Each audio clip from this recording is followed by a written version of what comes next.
Irmãos, eu não lembro de uma época onde a sexualidade humana fosse um assunto tão popular, tão tratado e maltratado como em nossos dias. Mesmo que, na maioria das vezes, o tratar deste assunto seja muito parecido com a venda de algum produto, como algo que a gente pode servir num balcão de açougue. Mas o fato é que,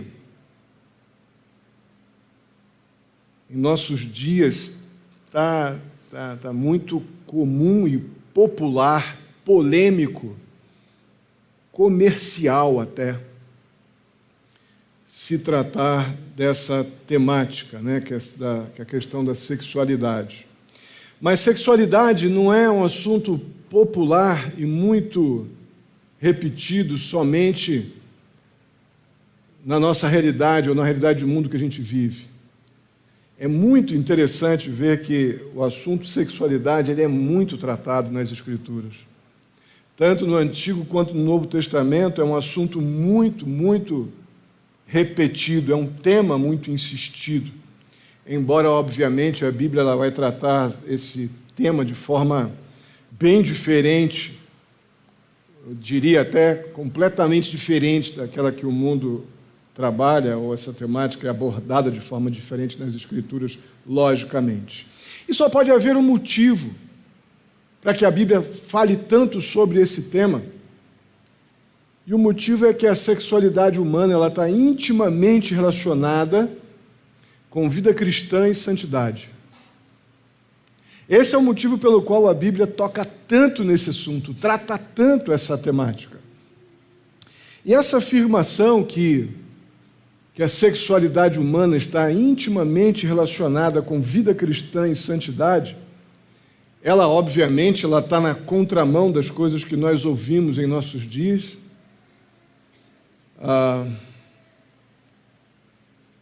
E muitas vezes tem conquistado os corações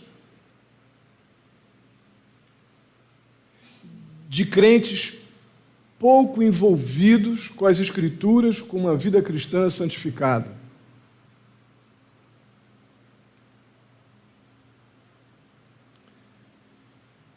As diversas crenças e práticas que os crentes coríntios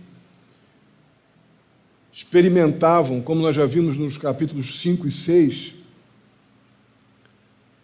variam muito neste assunto, nessa questão da sexualidade. Tudo que está ligado à conduta sexual, os capítulos 5 e 6 de Corinto nos mostram que eles têm comportamento e práticas bem estranhos.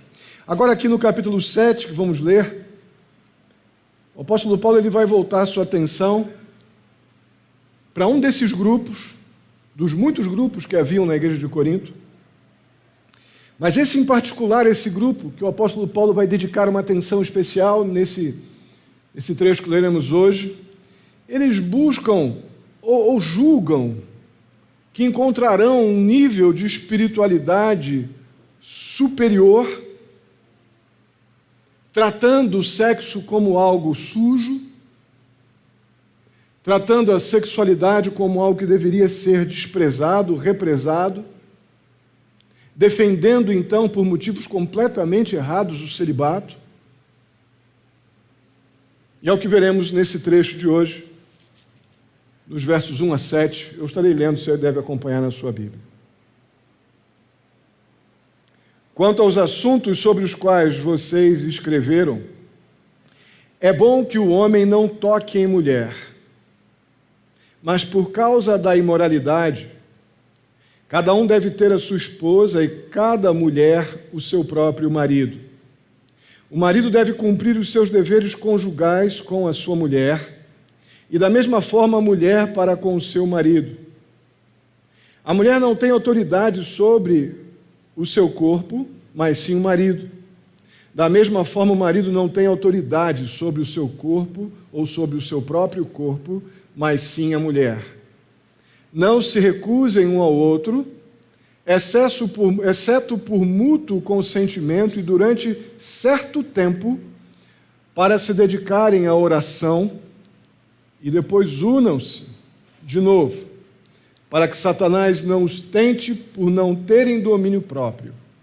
Digo isso como concessão e não como mandamento.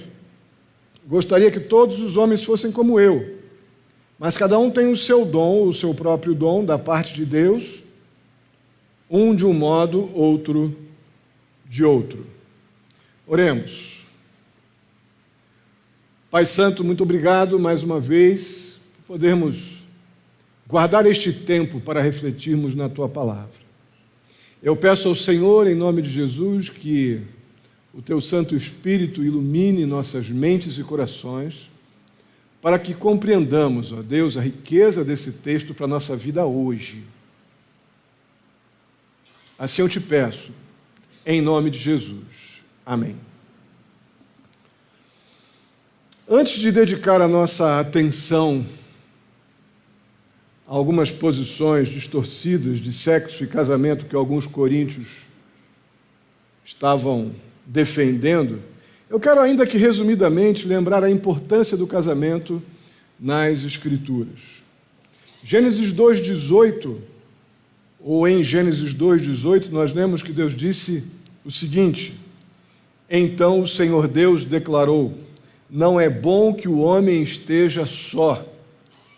Farei para ele alguém que o auxilie e lhe corresponda. Então já vemos que o Senhor concluiu que o homem precisava da mulher numa vida comum e que o casamento era a solução de Deus, essa união homem e mulher era a solução de Deus para a vida do ser humano. Então o casamento não é plano de igreja, não é plano de homens, de pessoas, mas o casamento é uma instituição divina, decidida, inaugurada, instituída por Deus, para a glória dele mesmo e para o bem do ser humano.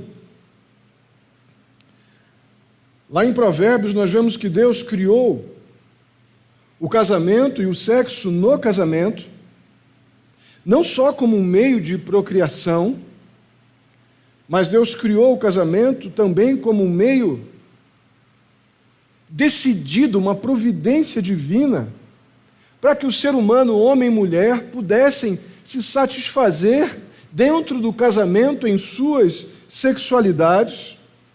Então o homem e a mulher devem encontrar prazer sexual um no outro, e depois você vai ler Provérbios capítulo 5, versos 15 a 19.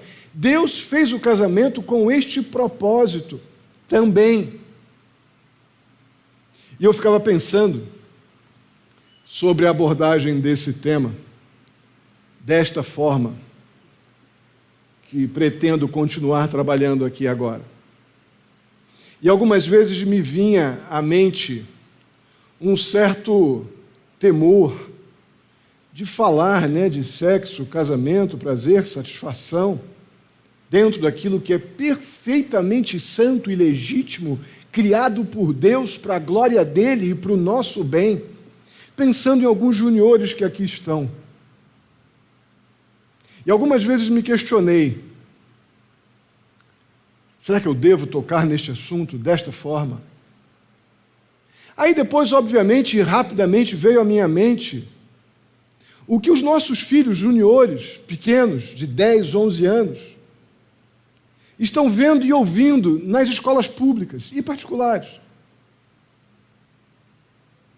Essa banalização da sexualidade como algo natural, e prostituição e promiscuidade sendo anunciada nas escolas como algo que nós temos que achar comum, como uma carne vendida num supermercado.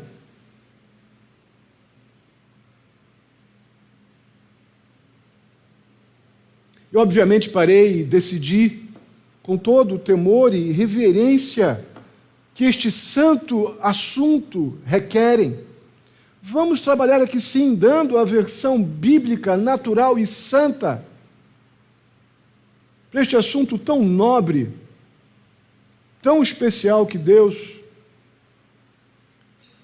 nos deu a capacidade de experimentar a sexualidade dentro da santidade para o qual Ele nos criou. Então eu vou falar, sim, desse ponto, por exemplo, de Provérbios 5, 15 a 19, onde é claro no texto que Deus deixa muito transparente a ideia de que o casamento não somente tem o objetivo de gerar filhos, constituir família, aqueles, obviamente, que dentro de questões naturais puderem fazê-lo, mas também gerar a santidade da satisfação sexual dentro da vida conjugal. Isso tudo dentro desta realidade santíssima do casamento. O próprio Jesus, em João capítulo 2, nós podemos lembrar que Jesus, no primeiro momento público do seu ministério, onde ele estava? Onde ele estava, você lembra? Em um casamento. Tamanha dignidade disso. O apóstolo Paulo instruiu presbíteros e diáconos a casarem-se, constituírem família. Vemos isso em 1 Timóteo, capítulo 3, verso 12. Paulo encorajou em 1 Timóteo 5,14 as viúvas mais jovens a se casarem. Então, na Bíblia, o casamento é visto como algo natural para o ser humano, desejável. E a vida de solteiro como uma exceção. O natural é o casamento. O possível celibato, uma exceção. O que nós veremos daqui em diante é que o casamento é um bom presente de Deus. A expressão aqui mais teológica seria um dom de Deus, um presente, um favor da graça de Deus, dando ao homem o privilégio de encontrar sua mulher e a mulher o seu marido, e então poderem desfrutar dos propósitos santos que Deus estabeleceu para o matrimônio, e que o celibato é uma decisão legítima. Veremos daqui em diante. Também permitida por Deus dentro dos seus propósitos. Quando eu falei que casamento é um dom, não como não como um dom na perspectiva de um dom espiritual, mas dom como um presente. Um presente de Deus. Mas logo aqui no verso 1, nós vamos nos deparar com uma afirmação do apóstolo Paulo que a princípio gera alguma controvérsia. Quanto aos assuntos sobre os quais vocês escreveram, é bom que o homem não toque em mulher. Eu creio que os crentes coríntios, pela que a primeira parte do texto nos diz, pediram a opinião do apóstolo Paulo sobre alguns assuntos. Pediram conselho. Mas antes de tratarmos a resposta do apóstolo Paulo, nós precisamos relembrar que essa igreja que agora pede conselhos para o apóstolo Paulo, até agora não fechou em quase nada com Paulo. Eles criam que o apostolado do apóstolo Paulo era uma coisa dele, que a mensagem que ele pregava era frágil, simplória, então não acreditavam em Paulo nem no de respeito àquilo que ele, como ele se portava como um apóstolo do Senhor, e nem acreditavam, nem davam crédito à mensagem que julgavam simplista e estavam mais atentos à sabedoria daqueles dias, dos sábios daqueles dias. Mas esse mesmo time, agora eles pedem conselhos para Paulo. Então fica mais do que nunca claro que há uma tremenda de uma divisão realmente na igreja, vários pequenos grupos com seus próprios líderes, seus próprios interesses e doutrinas, Cada grupo, como já vimos, eles se orgulhavam de si mesmos, se orgulhavam do seu líder, se orgulhavam da sabedoria daqueles dias, daquela liderança. Lá no capítulo 5, nós vimos como aqueles crentes foram omissos, tremendamente omissos, ao tratar o homem que mantinha relações sexuais com a mulher de seu pai. Nós vimos como eles foram apáticos em relação a isso. No capítulo 6, nós vimos como a imoralidade sexual foi tolerada, praticada, consentida por um bom grupo daquela igreja. Aí agora no capítulo 7 nós temos um grupo que está no extremo oposto disso, está na outra mão. Eles estão reagindo radicalmente a todas essas inclinações.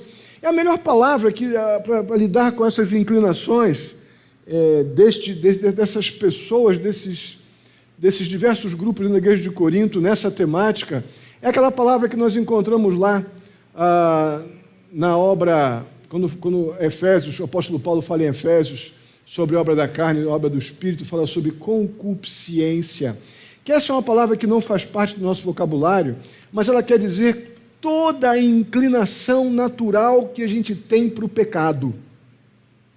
Esse grupo aqui agora, eles se colocam contra toda essa concupiscência, toda essa inclinação que aquelas pessoas tinham, daqueles diversos grupos da igreja de Corinto tinham, com a facilitação que eles davam para a imoralidade sexual, e eles se colocam então em oposição a isso, buscando uma superioridade espiritual, através de uma outra expressão, de uma outra palavra que não é comum a gente, mas através do ascetismo. O que é o asceta?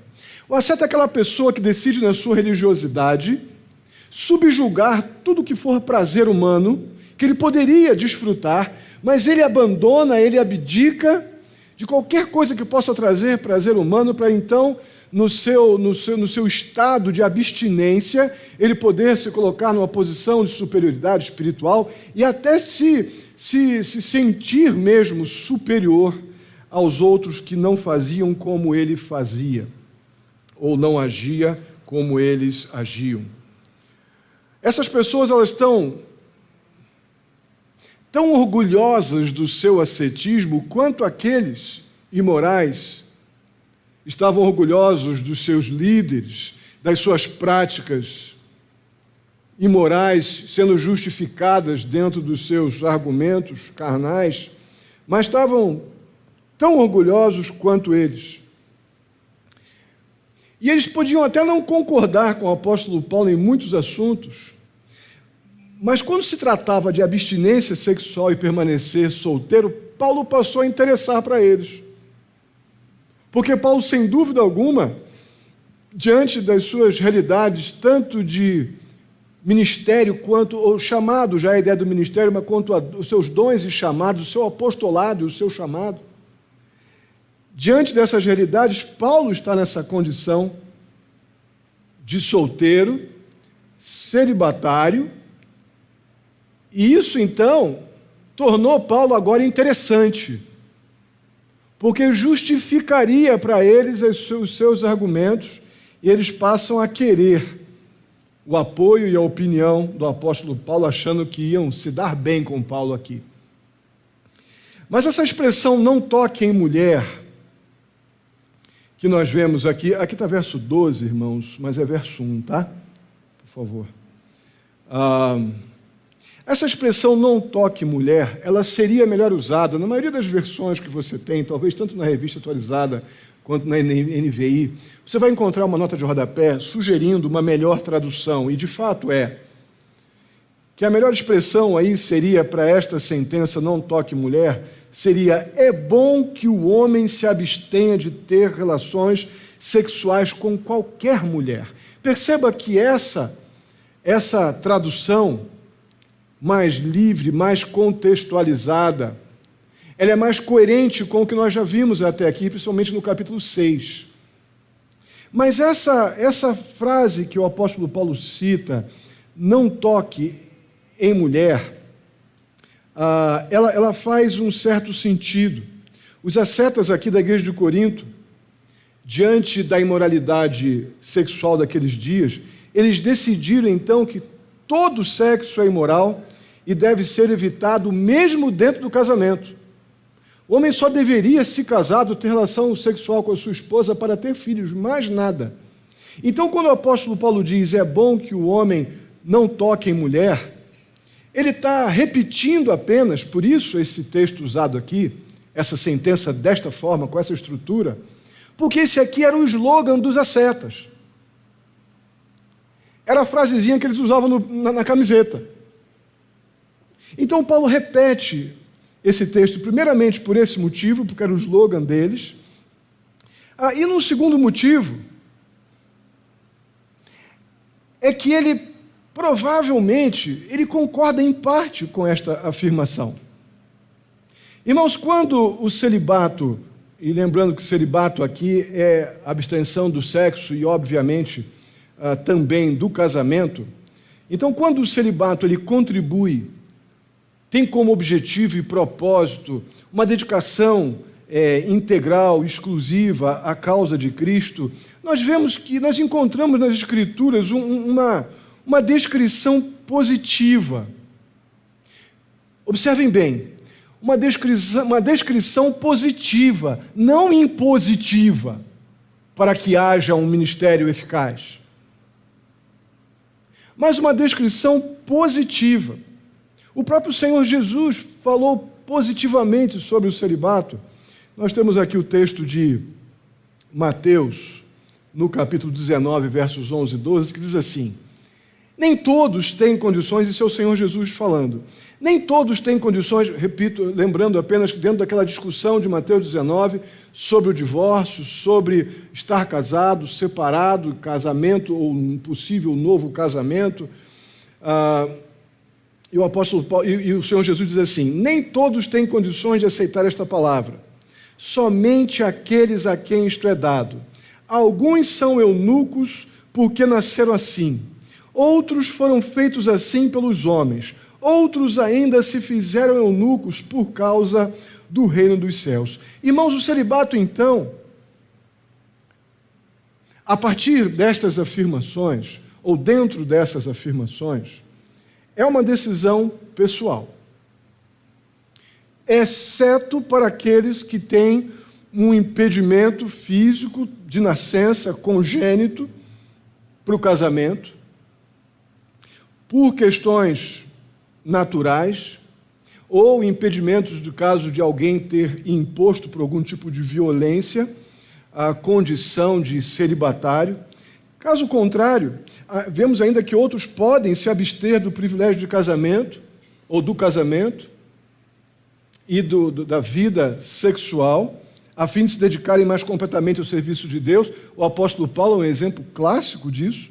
1 Coríntios 7,7, que vamos daqui a pouco entrar no versículo 7, 1 Coríntios 8, versos 26, depois 32 ao 35, e mais algumas outras afirmações, onde o apóstolo Paulo, dentro dos seus dons e chamado, ele decidiu, então, exercitar, pôr em prática, por decisão pessoal, fruto do espírito, do domínio próprio, sem dúvida alguma, para lidar com a sua sexualidade. Deus não tornou o apóstolo Paulo um ser assexuado,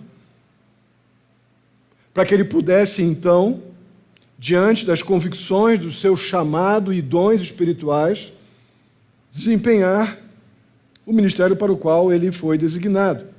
Mas, em momento algum, Jesus sugeriu que o celibato é superior ao casamento. Em lugar nenhum. Depois você veja Gênesis 2:18, 1 Timóteo 4:3. Não há argumentos nas Escrituras para sugerir ou para indicar uma superioridade do celibato em relação ao casamento. Então a gente pode concluir que a vida de solteiro e a abstinência sexual não são a regra. A regra, como eu já disse, é o casamento. É algo possível, legítimo, mas não a regra. E é por isso que o apóstolo Paulo, agora dos versos 2 ao 5, ele vai falar exatamente sobre a prática da intimidade conjugal no casamento. Isso aqui deve ter quebrado as pernas dos ascetas, né? que foram perguntar para ele para tentar encontrar uma justificativa para serem superiores espiritualmente aos casados. O apóstolo Paulo ele define, então, ele não proíbe o celibato, mas não determina o celibato como o padrão que Deus estabeleceu. Vai dizer no versículo 7 algumas coisas a mais que eu vou chegar lá. E vai gastar dos versos 2 ao 5, ou vai usar os versos 2 ao 5, para dizer como o casado deve experimentar, vivenciar a sua sexualidade dentro do casamento com santidade. Isso é contramão do que a gente está vendo e ouvindo aí nas mídias. Mas é o padrão de Deus para mim e para você. E sofremos quando não colocamos em prática a nossa sexualidade santificada nos padrões que Deus estabelece na sua palavra. Vamos reler aqui os versos 2 a 5 para relembrar. Mas por causa da imoralidade, cada um deve ter sua esposa, e cada mulher o seu próprio marido. O marido deve cumprir os seus deveres conjugais para com a sua mulher, e da mesma forma a mulher para com o seu marido. A mulher não tem autoridade sobre o seu próprio corpo, mas sim o marido. Da mesma forma, o marido não tem autoridade sobre o seu próprio corpo, mas sim a mulher. Não se recusem um ao outro, exceto por mútuo consentimento, e durante certo tempo para se dedicarem à oração. Depois, unam-se de novo, para que Satanás não os tente por não terem domínio próprio. Observe aí a ênfase da reciprocidade conjugal. E lembre-se que estamos falando sobre sexualidade santificada. É como se estivéssemos dizendo, é o padrão de Deus para a nossa vida conjugal. Nós temos muitos solteiros aqui, não é? Que aspiram o casamento. Amém? Ah, não aspiram coisa nenhuma. Os solteiros que aspiram casar, digam amém. Ainda foi extremamente xoxo, eu gostaria de fazer bem mais casamentos do que isso. Não é? Mas é normal e natural. Não achem que vocês estão fora desta mensagem, porque não estão casados. Muito pelo contrário. Aspirem para aquela e para aquele que Deus separou para vocês, que vocês talvez não saibam onde eles estão ainda. Mas aspirem este padrão que o apóstolo Paulo colocou nas Escrituras, que Deus soberanamente nos deu, para a vida de vocês. Aspirem o que é santo. Não esses padrões que transformam a sexualidade num produto de açougue, entregue em fatias, moído, com um monte de porcarias no meio. Então desejem, aspirem o que é santo do jeito de Deus. Amém?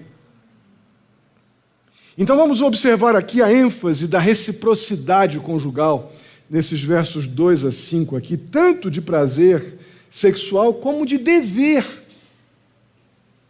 sexual. O verso 2 diz: cada homem deve ter sua própria esposa, e cada mulher deve ter seu próprio marido. Então o apóstolo Paulo já está entrando na contramão e não dando nenhum tipo de razão ou justificativa para aqueles da igreja de Corinto que estavam praticando a imoralidade sexual, e nem para esses ascetas que estão dizendo que o casamento tem que ter, porque o casamento, na verdade eles estão pregando o celibato, e se já estiver casado, que o sexo seja só para procriar, se não for para procriar é algo sujo e deve ser desprezado. Não, Paulo está dizendo o contrário disso. Paulo está dizendo que o homem deve ter a sua mulher e a mulher o seu marido, e ponto.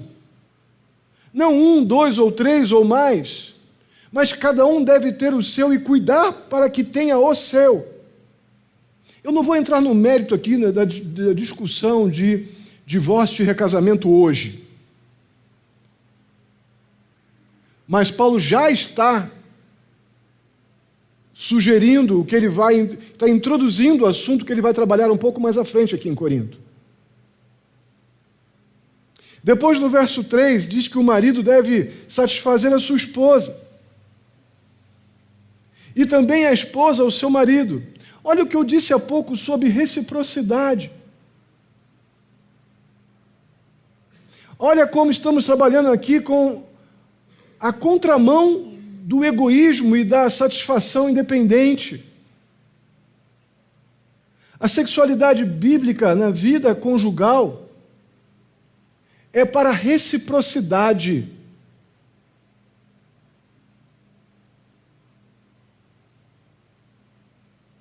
No verso 4, nós vemos que a esposa não tem autoridade sobre o seu próprio corpo, mas o marido. E também o marido não tem autoridade sobre o seu próprio corpo, mas a esposa. Irmãos, mais uma vez, observe que neste assunto, a ênfase está na sujeição mútua, na submissão mútua, para que tanto o marido como a esposa sujeite o seu próprio interesse a gerar contentamento e prazer sexual no seu marido ou esposa. Sujeitar a sua vontade à vontade do outro. Irmãos, isso é a contramão do que nós vemos nas mídias. Isso talvez esteja na contramão até de alguma dinâmica conjugal de alguns de nós. Onde, por uma cultura completamente distorcida de mundo,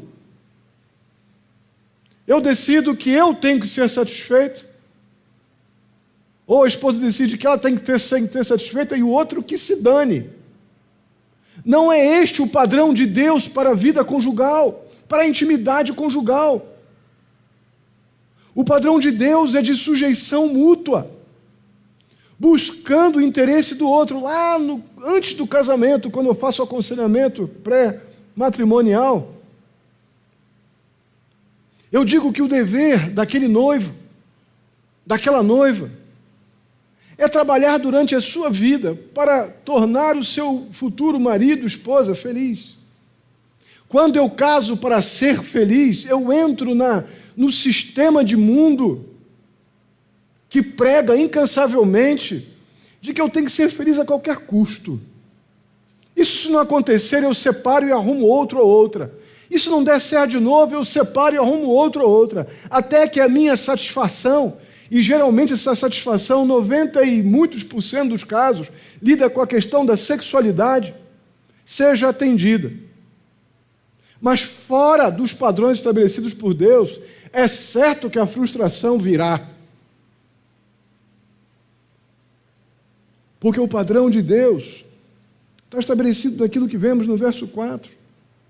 Devemos sujeitar os nossos interesses na área da sexualidade, da vida íntima conjugal, um ao outro. O desejo de ir na direção do outro e vice-versa.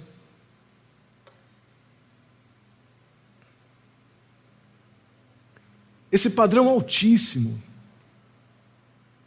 de relação sexual no casamento, ensinado aqui nas Escrituras, é o que justifica o tema dessa mensagem, irmãos. É um padrão alto. Sabe por que ele é alto? Porque ele é de Deus. Não é meu, não é teu. É o padrão que Deus estabeleceu quando instituiu o casamento, criou você homem e você mulher,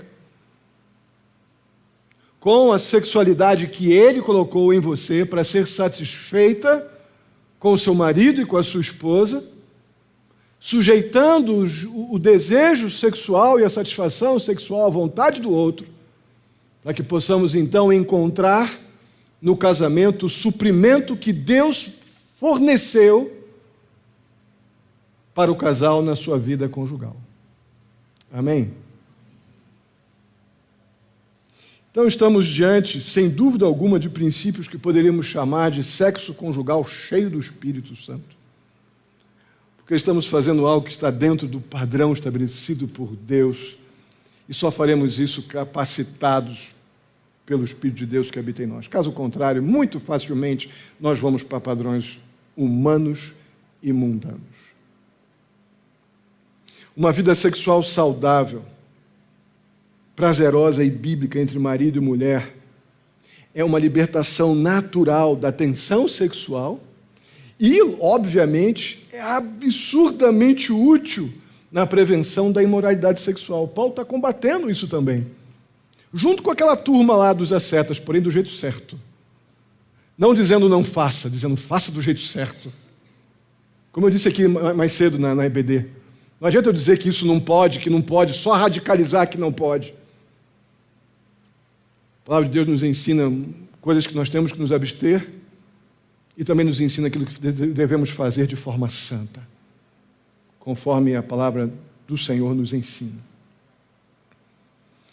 Mas o verso 5 indica fortemente que pessoas na igreja de Corinto estão se abstendo de relacionar-se sexualmente com o seu cônjuge.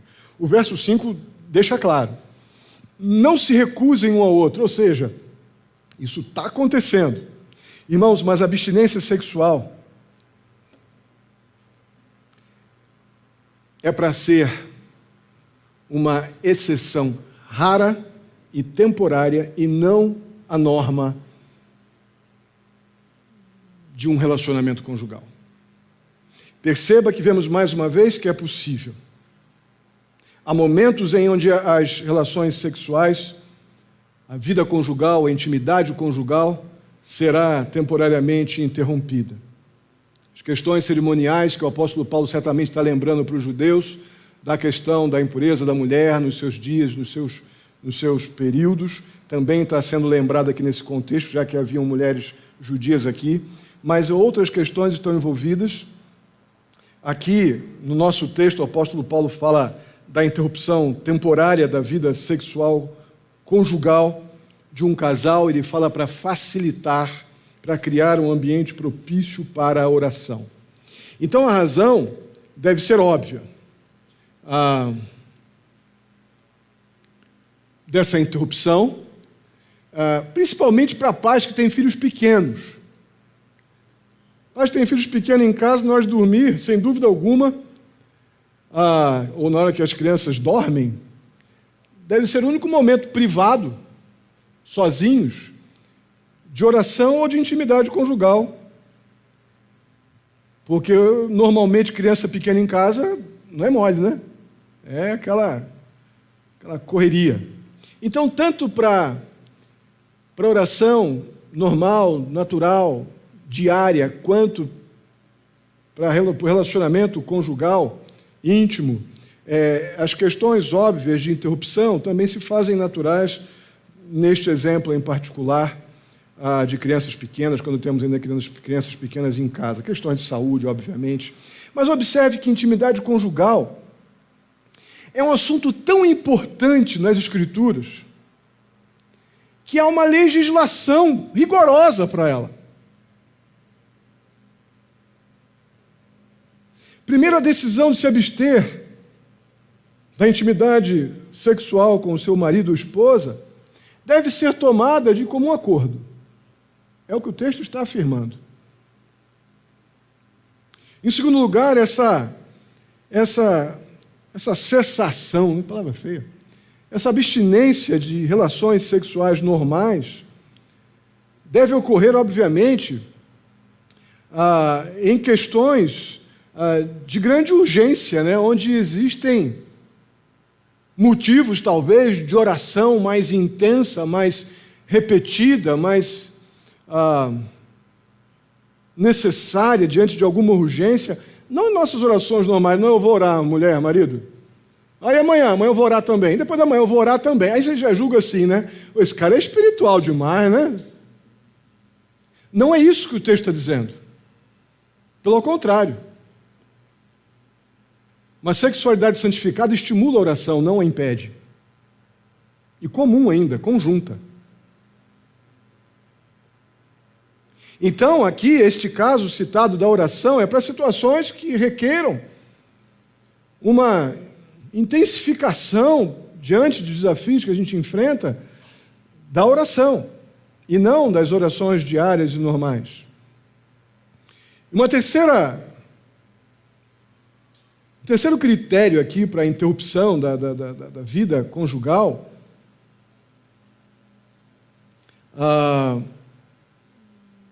deve-se cuidar de ter grande zelo na vida diária, normal, de relações, diária de acordo com as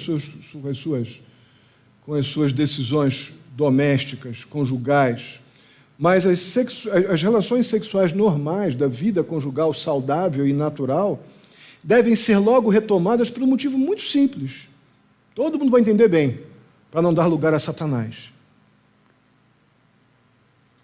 Para não dar lugar a Satanás, o mentor da imoralidade sexual.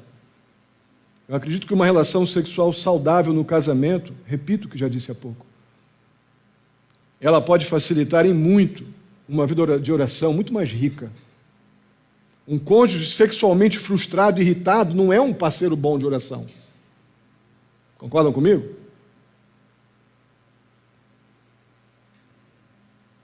O apóstolo Paulo, no verso 6, ele reitera isso. Olha, eu estou dizendo tudo isso por consciência ou por concessão. Ou seja, porque o ideal é que você tenha a sua vida de vida conjugal natural, santa e diária, ou de acordo com as suas conveniências, natural. Não estou dizendo isso como mandamento. Estou dizendo como concessão, reafirmando a intimidade conjugal saudável e santa como um padrão estabelecido por Deus para a vida conjugal. Está deixando os ascetas aqui, olhando para a cara dele, mas eu te perguntei para você me dar um apoio, não para me quebrar. Mas essa é a resposta bíblica para essas realidades. Mas muitos têm olhado para o verso 7 como uma justificativa para o celibato. O verso 7 diz assim: gostaria que todos os homens fossem como eu, diz o apóstolo Paulo. Mas cada um tem o seu próprio dom da parte de Deus, um de um modo e outro de outro. Seguramente não estamos diante de uma justificativa para o celibato aqui. Não é isso que o apóstolo Paulo está dizendo. Eu entendo, como já disse, acredito, que o celibato é uma decisão pessoal que uma pessoa pode ter, habitada pelo Espírito Santo de Deus. Ela pode pôr em prática o fruto do Espírito, domínio próprio, para então conter seus desejos sexuais e permanecer solteiro ou solteira, para que então dons espirituais para o ministério e para o seu chamado possam ser efetivamente utilizados. Isso é perfeitamente possível dentro desse contexto. O celibato era o estado ideal, por exemplo, um homem como o apóstolo Paulo. Como é que Paulo poderia, na sua vida como missionário itinerante, às vezes num barco, às vezes jogado de um barco, às vezes preso, às vezes solto, tendo onde dormir, às vezes e às vezes não, com mulher e filhos o acompanhando, ou simplesmente sem sustento, principalmente num contexto cultural como daquele. Então, para o apóstolo Paulo, faz muito sentido o celibato, dentro do seu chamado, dos seus dons. Podemos parafrasear, então, o verso 7, para o entendimento correto, porque é a segunda parte desse verso 7 que costuma alguns usar para justificar o celibato. Nós podemos parafrasear o verso 7 da seguinte maneira: cada um tem seus próprios dons e chamado, que são realizados de uma maneira ou de outra. Eles serão realizados. Por quê? Porque tem muita coisa no ministério da igreja, no ministério de missões, missionário, que será importante que haja o casal, marido e esposa. Então, de uma forma ou de outra, seja como solteiro, seja como casado, de uma forma ou de outra, o seu dom e o seu chamado se completará, porque aquele que te chamou e te capacitou é fiel para fazer cumprir aquilo que ele decidiu a teu respeito e para aqueles que ele te enviou. É nesse sentido que o apóstolo Paulo está dizendo. Alguns servindo a Deus por meio do casamento e outros servindo a ele permanecendo como solteiros. O fato é que o dom e o chamado que Deus te deu acontecerá, se cumprirá. Porque a capacitação, o chamado vem de Deus. E aquele que capacita e chama, ele é plenamente fiel para fazer com que aquilo que ele decidiu se cumpra. O fato, meu querido irmão, é que no mundo que a gente vive, diante de tanta turbulência, eu não podia imaginar que chegaríamos ao ponto que nós chegamos hoje, da popularidade da imoralidade. Essa filosofia que estamos vivendo de prazer a qualquer custo, isso tem gerado muito mais frustração do que satisfação nos relacionamentos conjugais. Basta ver os índices de divórcio e recasamento, os índices de separação e vidas depois de uma separação, de um casamento frustrado, vividas em promiscuidade. Então é certo que esse negócio, essa filosofia de prazer a qualquer custo, ela gera, sem dúvida, muito mais frustração do que satisfação. O grande problema é quando isso acontece com casais casados crentes. Quando casais crentes estão frustrados em suas vidas conjugais porque têm desobedecido o padrão de Deus por uma sexualidade santificada no seu casamento. Têm buscado ou se tido como referência padrões oferecidos pelo supermercado religioso, não vou dizer nem da fé. É um verdadeiro supermercado. Você vai no supermercado de religiosidade, você vai na prateleira dos evangélicos, na prateleira dos católicos, na prateleira do Testemunho de Jeová, na prateleira do desse, do daquele. E ali eu busco aquilo que me interessa e digo que tu fez isso pela fé e pronto, resolvi o meu problema. Isso é uma grande mentira. O padrão de Deus é um só.